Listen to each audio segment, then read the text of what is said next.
Halo teman-teman, selamat datang di channel Kecok Sakti. Pada video kali ini, kita akan membahas tentang 5 konsep dasar pada programming. Konsep ini merupakan konsep yang harus atau wajib dipahami oleh seorang programmer, khususnya programmer pemula. Oh ya teman-teman, sebelum kita mulai pembahasan kali ini, jangan lupa video ini di-subscribe, like, dan di-share ya ke teman-teman kita yang lain, sehingga video ini dapat bermanfaat untuk teman-teman kita yang lain. Oke teman-teman, kali ini kita akan membahas tentang 5 konsep dasar yang harus dipahami oleh seorang programmer. Pada dasarnya, bahasa pemrograman itu memiliki konsep yang sama. Apapun bahasa pemrogramannya, pasti memiliki konsep yang sama. Baik ketika kita ingin membangun aplikasi berbasis web, mobile, ataupun aplikasi desktop. Perbedaan di sini hanya terletak pada bahasa yang digunakan. Tetapi, konsep dan struktur bahasa tersebut sama. Sebenarnya apa sih yang harus dipahami oleh seorang programmer ini? Di sini terdapat 5 konsep dasar yang menurut saya sangat penting untuk dipahami oleh seorang programmer. Konsep yang pertama yaitu variabel. Variabel merupakan suatu tempat yang digunakan untuk menyimpan data yang dibutuhkan oleh program.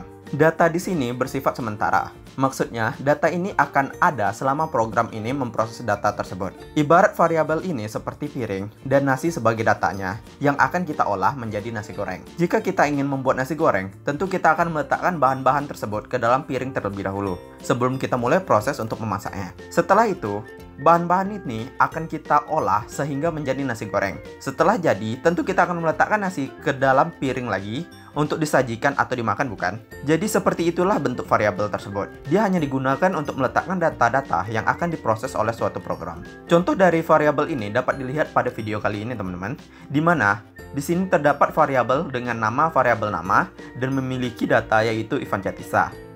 Contoh selanjutnya yaitu variabel umur yang memiliki data angka 10. Dan ada juga variabel username dan password yang memiliki data masing-masing. Data ini nantinya akan digunakan oleh program untuk diproses ketika membuat aplikasi.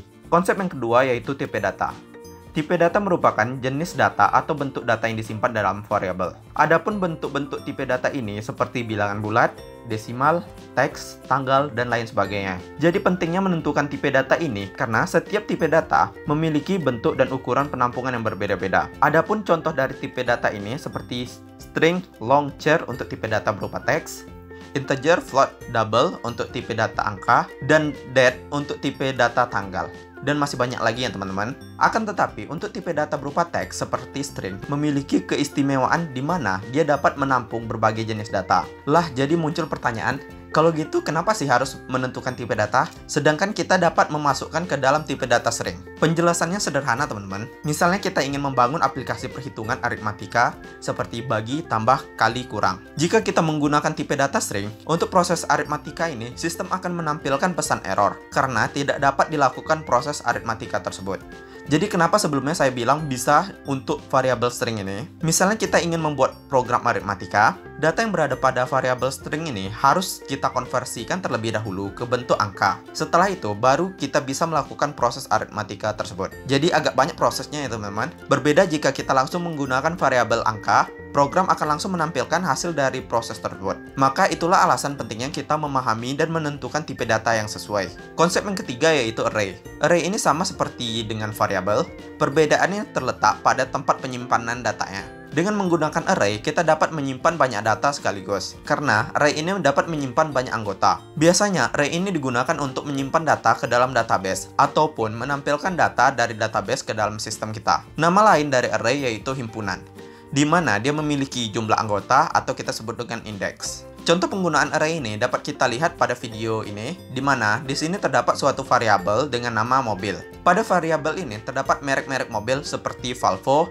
BMW, Ford, Mazda. Jadi di sini terdapat 4 data ya. Berbeda jika kita menggunakan variabel biasa, kita harus mendefinisikan setiap data ke dalam satu variabel berbeda-beda. Jadi terdapat 4 variabel yang harus kita deklarasikan. Dan inilah alasan pentingnya kita harus memahami konsep array ini. Konsep yang keempat yaitu kondisi atau condition.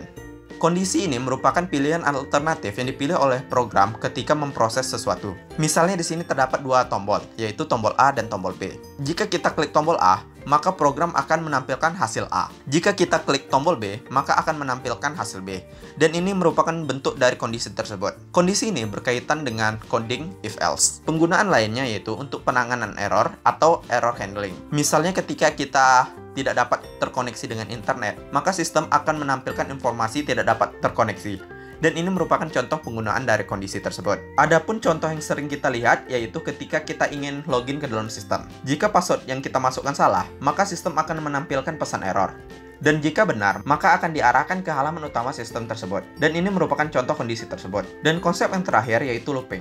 Looping atau disebut dengan perulangan merupakan fungsi yang digunakan untuk melakukan perulangan terhadap statement atau fungsi yang sudah ada sebelumnya. Biasanya looping ini digunakan untuk menampilkan data dalam array ataupun memasukkan data ke dalam array. Manfaat penggunaan looping ini salah satunya yaitu menghemat baris program yang digunakan. Karena pada looping ini dia memiliki nilai awal dan nilai akhir. Contohnya seperti ini, ketika kita ingin menampilkan angka dari 1 sampai 100. Jika kita tidak menggunakan looping, maka kita harus membuat 100 baris program untuk menampilkan angka tersebut. Berbeda jika kita menggunakan looping, kita hanya perlu menggunakan satu baris program saja. Dan baris ini akan dilakukan looping sebanyak nilai akhir yang kita tentukan dari looping tersebut.